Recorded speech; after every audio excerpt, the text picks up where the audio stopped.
গাজলের মাঝরা অঞ্চলের আগমপুর এলাকায় 200 মিটার ড্রেনের শুভ সূচনা অনুষ্ঠিত হয়।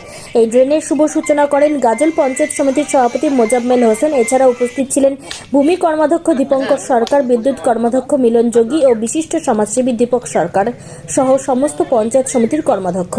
গাজল পঞ্চায়েত সমিতির সভাপতি মোজাম্মেল হোসেন বলেন, গাজল মাঝরা অঞ্চল বিজেপির প্রধান রয়েছে, তিনি অঞ্চলের সেভাবে উন্নয়ন করছেন না। এছাড়াও গাজলে পরিযায়ী বিধায়ক রয়েছেন, তিনিও গাজলের সেভাবে উন্নয়ন করছে না।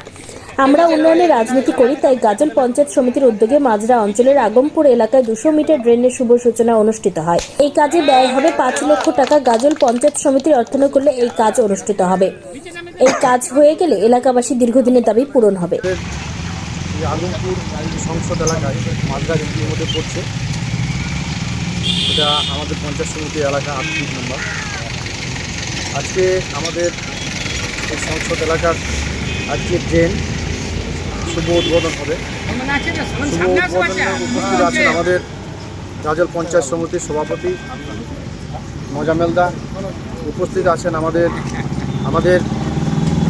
ব্লকের বর্ষিয়ান লিডার এবং বিশিষ্ট আমাদের সমাজসেবী দীপকদা আছেন, উপস্থিত আছে আমাদের এই এলাকার পঞ্চায়েত সমেনদা, উপস্থিত আছেন আমাদের গাজল ব্লকের ব্লক নেতৃত্ব বিকাশ দা। আমরা বিভেদের রাজনীতি করি না।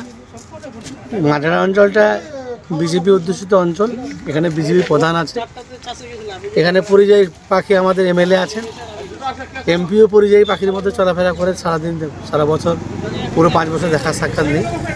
আমরা উন্নয়ন নিয়ে রাজনীতি করি। আগামী দিনে মাঝরা অঞ্চলকে আমরা আরও নতুন একটা জায়গায় ত্বরান্বিত করব, মাঝরা একটা নতুন রূপ পাবে, সেটা বড় কথা নয়। আজকে আমাদের সম্মিলিতভাবে গাজল পঞ্চায়েত সমিতির পক্ষ এবং ব্লক প্রশাসনের পক্ষ থেকে আমরা ড্রেন উদ্বোধন করলাম। তার আনুমানিক মূল্য